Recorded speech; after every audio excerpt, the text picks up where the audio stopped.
Saudi Krab, it's Thursday, September 20th. I'm JP Mestanza, and this is Phuket Extra, brought to you by PSD Windows and Doors. Now here's the news you need to know. It started with one anonymous tip and ended in the arrest of 7 people in one single street in Phuket town, specifically Anupas Phuket Konsoi 12, all of them for drug offenses. It began when officers went undercover and arrested a 63-year-old woman for selling yaba methamphetamine tablets, of which she had 19 pills, and then officers turned their attentions further up the road to arrest 3 others for selling kratom juice, a concoction made with cough syrup. Further up the street, police arrested 2 others for possession of yaba, followed by another arrest of a 22-year-old Myanmar national who was found in possession of bags with 889 yaba pills in total. And then finally was the arrest of a 37-year-old man with nearly 90 methamphetamine tablets. All of them were charged with a series of drug possession charges. The sorry state of the lifeguard situation in Mai Khao leaves much to be desired, as the Mai Khao Oboto says that only 4 lifeguards are manning the beach there, which is Phuket's longest at just over 10 kilometers. The Mai Khao Oboto, or chief of the local administration there, Sarawat Srisakunkam, he was speaking with the Phuket News about a recent incident in which a Chinese man was pulled from the water yesterday at midday after entering the water where red no swimming flags were posted, and he was rushed to Talang Hospital. We've yet to receive reports on his progress. But the Mai Khao Oboto did say that, quote, Mai Khao Beach is not safe right now as the rip currents and strong waves are too dangerous, which prompted the 4 lifeguards on that 10-kilometer stretch of beach to post red no swim flags. For more, visit thephuketnews.com. And with just 12 days to go until the end of his tenure as governor of Phuket, Norapaplotong earlier this week said that construction of the Phuket Lightrail project was expected to start in 2020. He added that 2023 is when locals, expats, and tourists can expect the entire 39.4 billion baht light rail project to be open for service, with plans for the Mass Rapid Transit Authority of Thailand, the MRTA, to operate the project. The MRTA reconfirmed last week that the total track length of the light rail will be 58.5 kilometers from Danun in Phang Nga province all the way to Chalong Circle in Phuket province, with the first phase of the project expected to be the installation of double tracks from the airport to Chalong Circle, which is expected to see 21 stations between those 2 landmarks. At the moment, key concerns are being addressed on road safety issues that the light rail will bring, specifically about crossings. And the MRTA are looking at ways to reduce the number of crossings, although 3 tunnels will be built along Tepkasatri Road, specifically in Talang, though the specific locations of those tunnels were not yet revealed. For more, visit thephuketnews.com.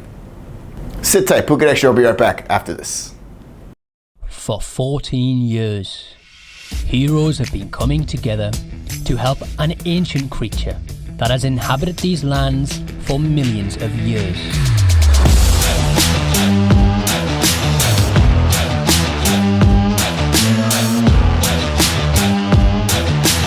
The 14th annual Fun Run and Half Marathon in support of sea turtle conservation.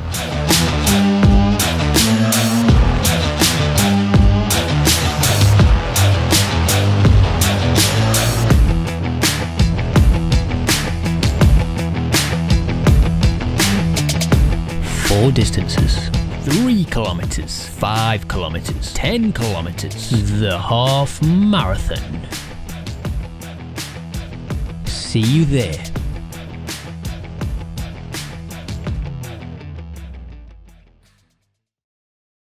Welcome back to Phuket Extra.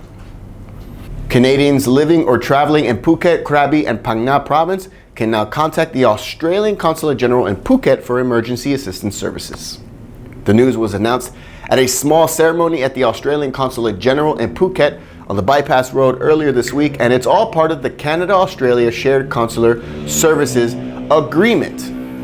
While notary and passport services will continue to be provided by the Canadian Embassy in Bangkok, the Australian Consulate General in Phuket will be available for Canadians in regards to emergency services related to arrests, crime, repatriation, hospitalization, stolen maple syrup, lost hockey sticks, and more.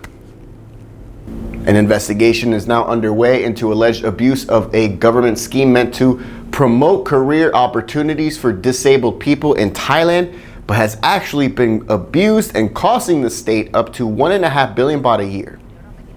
In 2009, a fund was set up to provide jobs training and more for disabled people in Thailand, of which statistics show there are about 1 million in the kingdom. But a network that fights to protect the rights of the disabled filed a complaint with the National Human Rights Commission over the alleged violations of the fund.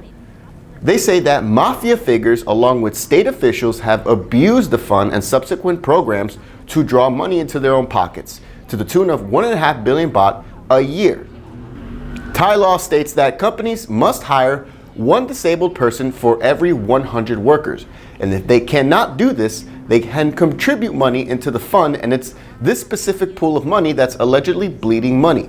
The probe is expected to take 2 weeks. For more, visit thephuket.news.com. And that's it for Phuket Extra, brought to you by PSD Windows and Doors. For safe, secure, and soundproof windows, visit pvcphuket.com. From all of us here at the Phuket News Center, thank you for watching, and until tomorrow, stay classy, Phuket. Golf is for everyone, especially at Laguna Golf Phuket.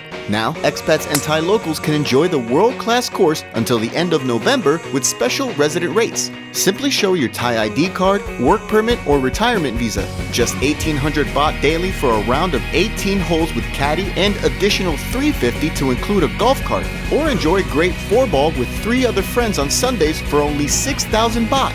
Optimize your summer by booking now at facebook.com/Laguna Golf Phuket.